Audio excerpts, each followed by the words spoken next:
Hello everyone, it is your boy Meister, and I am back at it again with another video. Hopefully you are doing great, and thank you so much for watching today's video. I really appreciate the support. We're going to be talking about the best hand traps that you should be playing in this up and coming format. All things considered, we're getting a new set with Infinite Forbidden being fully released this Friday, July 19th, and Fiendsmith is going to be running everywhere alongside Tenpai and Yugioh. Also, we're getting a new ban list coming in August at the end, so it's going to help you prepare for if you're going to Nats or you want to get ready for Fiendsmith, the takeover. I want to ask you if you guys could please consider subscribing if you haven't done so, and thank you if you have. Turn on the notification bell if you haven't done that as well. Be sure to check out my description box, guys. I want to make sure that you guys be part of the community because I am going to be doing a giveaway very soon to commemorate us getting to 3,000 subscribers. I know we could do it, and it's all thanks to you guys that we reached this far. So a big thank you, and I want to give back to you guys. If you guys want to partake in that giveaway, it's going to be announced very soon. Check out the description box, join the Discord, follow me on TikTok, Twitter, and Twitch, and let's go ahead and get started in today's video. Here is our tier list, guys. We got absolute best in the game. You have to be playing these cards. And then we got great, phenomenal, not the best, but phenomenal cards. And then we got okay. It's not bad, but it's not great either. It is just okay. And then we got not good. It has maybe one or two redeeming qualities, but I wouldn't recommend it personally. And then we got Jover. So starting this list off, we got Fantastical Dragon Phantasme. I personally think Phantasme is a very powerful card. Its effect is phenomenal with refreshing your hand. It serves as a great negation for targeting. But the one thing about it, I don't think that it's broken. I still think that it's a useful effect to refresh your hand to get those powerful board breakers or other hand traps or even starters. But I don't really think this card alone is going to break any board. As far as the targeting negation, that is a very great effect, especially with how powerful Little Knight is. But I don't think this alone could break a board. It has to have a combination of cards in order to be really powerful. And because of that, I do think that it's good.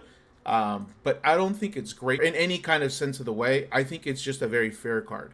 So up next, we got Ghost Ogre. I personally think Ghost Ogre is a great card in the current format. It has a very good matchup, in my personal opinion, versus Tenpai, one of the best decks in the format. The field spell is such a weak point for that deck, and this just clears the board. However, I think that's one of the few where it does really well.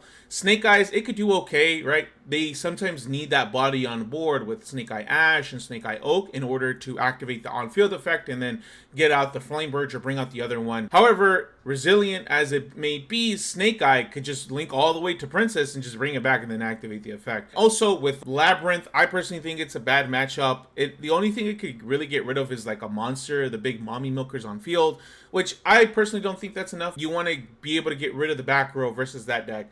But because of that one great matchup, in my personal opinion, I think it's at the top of okay. I don't think it's great, but I really think it's a very solid card. Ash Blossom, one of the best in the game. Could stop almost every single deck. Phenomenal against Rogue.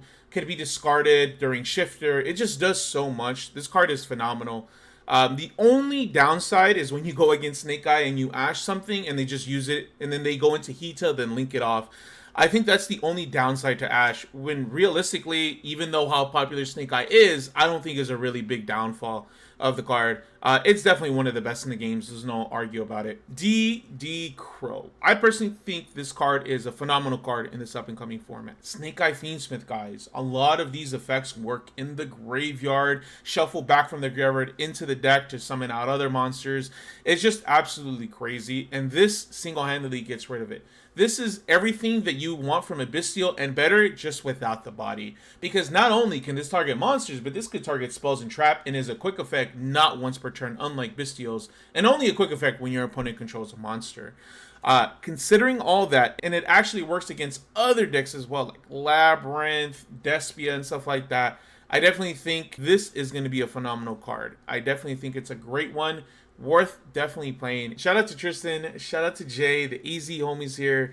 They put me on Sideframe Gear Delta. Such a powerful card, and for the longest time only had one printing in like rare from a really old set. It recently got an OTS reprint, so if you guys need this card, you guys should be picking it up. But it's a spell negation, phenomenal card. We got so many powerful spell cards in the current format. We got Lightning Storm, Duster, Triple Tactics Talons, Raigeki, Thrust. We got the newest Fiendsmith cards intact. We got OSS, so many powerful cards that this could actually negate, and I definitely think it's worth playing. However, you have to play the brick, which is Driver, but the same thing could be said about Gamma, but I do think that Gamma was a little bit more powerful when it was at 3, because it's so strong. Negates a monster effect, which is crazy. But because of that, I definitely think it's a more of a board breaker. Bit can be used as a hand trap. I think it's okay in that regard, and the monster effect negation was just so much more powerful in my opinion, but it's still strong. Droll and Lockbird. The previous format, I don't think this card was very powerful or very popular, considering that Snake Eye has just been reigning supreme.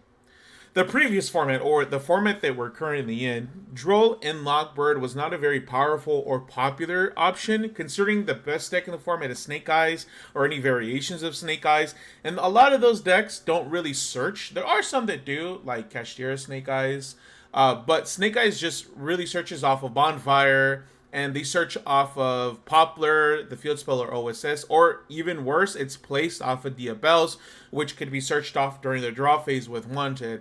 And because of that, there weren't really a lot of top tier decks that searched this off it in, and so those top tier decks just didn't play it. And if they did and wanted to get ready for a rogue deck, they just played it in the side deck. With that being said, I think coming into this next format with Fiendsmith, I think it's very powerful, because Snake Eyes Fiendsmith is going to be running around, and the usual start is they're going to search off of like Engraver, Search Intact, and then just start popping off from there, which will hurt the deck if they don't have those options of OSS already in the hand, Poplar in the hand already through Bonfire. I definitely think coming into this next format, it could do a little bit of damage, but there's a lot of speculation on what it's actually going to be able to do. Because of that, because of Fiendsmith, I do think it's on the top or the bottom of great, the top of okay. That's where I would personally put Droll at. Again, it's good against the Rogue and potentially coming into this next format, but currently it's not the best. They did my boy dirty, guys. Gamma. They did not need to hit him to win, at least at 2, man. Let us play this card at least. There's no way that you would play the one Driver just to play the Gamma, even though how great the effect is. It's just too much of a brick, right? What if you open the Driver and not even open the one Gamma? And that's going to happen. But the effect is so strong, there's no way that it's ever not good. It's just, if you play it, you're a brave person, but you will be probably at the bottom of okay, because you're at 1. So we got Ghost Bell. Ghost Bell, I think it's a very powerful card. I think it definitely has its usages in terms of the current format, considering Snake Eyes is such a powerful deck, and it's really good against Flame Verge, so it stops it from summoning from the graveyard with its graveyard effect. Also, it can be useful against like Yubel, really powerful against like road decks to summon from the graveyard, and I do think it has its place, and going into the next format it could be very, very strong versus Fiendsmith in my personal opinion, but in the current format it's not in the best place. I don't even think a lot of players are playing it. I definitely think that it's at the maybe mid to top of okay, potentially great, at the bottom of great going into the next format. I definitely think it should be somewhere on board, like right here. It's not bad, it's not great, but it's definitely okay. Okay, so ignore the fact that I got a second Phantasme, guys. I accidentally put 2, but we're going to be talking about Milcharmy. This card had so much hype behind it because people just long for Max C here in the TCG, and OCG just always plays it. I think it's legal in Master Duel as well. I could be wrong, but people were so hype about it because you discard it, works under Shifter, you can draw a card every time your opponent special summons from the hand. Now, like I mentioned, had so much hype until they announced the new one where you special summon from the deck or extra deck, which is just absolutely crazy, a million times better, a lot more useful. But even with all that being said, I do think that this is going to be seeing some play because you're at least going to get one draw, and that one draw counts realistically. So I do think that it's going to be played. It's new, it's fresh, people want to try it. So I do think it's okay. It's a little bit more niche than these other cards, but I think it's an okay card. Spooky Dogwood. I really feel like a lot of people sleep on this card, as do myself, but I've seen it time and time again where people just lose to this card in terms of time because you just gain so much life points. But a smart player would just pass their turn, let their opponent now burn for half because you don't special summon anything. But a good player will also make you commit to the summon and then drop this on them. So once they summon, now you gain that life points. Now you're ahead in time.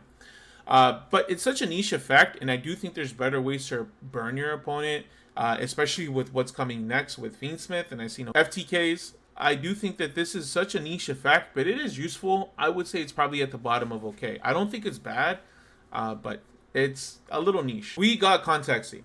I personally think Contact C is bad. I don't think you should be playing Contact C. Reason being, because it's just a free body that your opponent could use to go into Little Knight. You don't want to give your opponent a free Little Knight.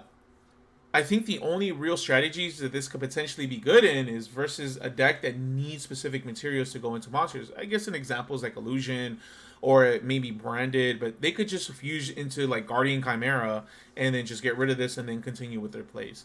Yes, they had to spend a little bit more resources, but now they just got a free monster they may or may not need, but they were able to clear it. I don't think it's worth playing. I definitely think that this card is not good. It's not Jover, but it's not good. Skull Meister. For all the reasons why Ghost Bell is in that okay category, would be the same reasons why Skull Meister would be there. The one advantage that Skull Meister does have is not once per turn. I do think it's a very powerful card, and potentially going into the next format, when Snake Eye and Fiendsmith start their reign of terror, I do think that it's going to have a little bit of advantages. And because of the not once per turn, I do think that it's a little bit better than Ghost Spell. And something that you shouldn't overlook, Nibiru. It does have its bad matchups, like Tenpai, Labyrinth, Flu, but in all other areas, it's super strong. It's good against Rogue. It's good against Yubel. It's good against Snake. It's good against a lot of decks, and definitely worth playing. But because of those matchups, some of those other decks are some of the best in the game. So I definitely think that this card, as strong as it is, it's definitely great. Such a great card. It's definitely at the top of great. Lancia.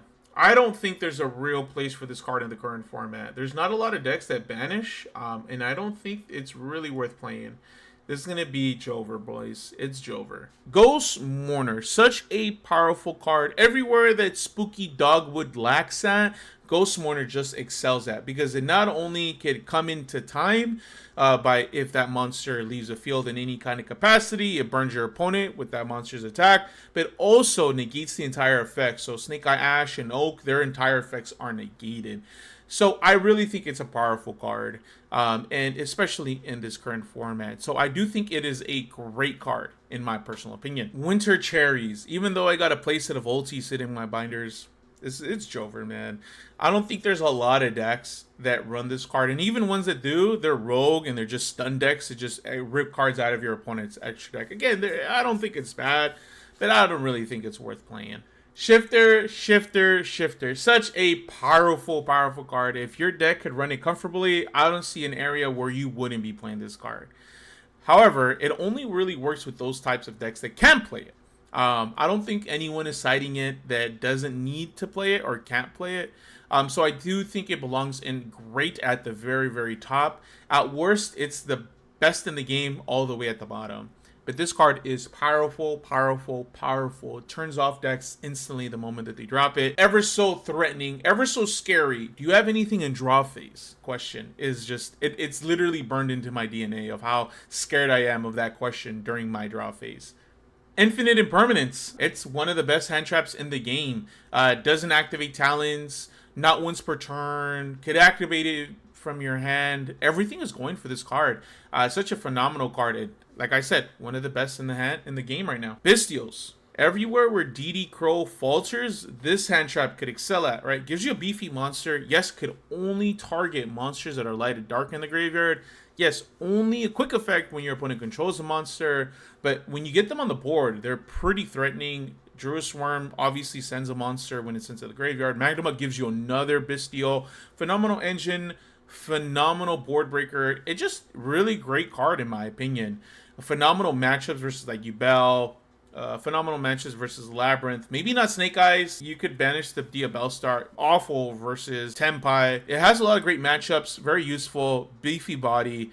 I honestly think it's like it could be less than or lower than DD Crow depending on the day, right? Depending on the meta. And I think right now, I think Bystios are a little bit better than the DD Crows. Last, but definitely not least, Effect Veiler, probably the oldest hand trap in this whole lineup. I think it's a very powerful card. I definitely think that not being once per turn is a plus side, but only being able to use on your opponent's turn, definitely a downside. It can't work under Shifter, and when you draw for turn on your turn, it's just a brick in your hand. But it's a light monster, and it's a spellcaster, so it has some usefulness. It could be summoned off of Selene, right? But now that I'm thinking about it, I do think that this card is like right here. Maybe this is down here.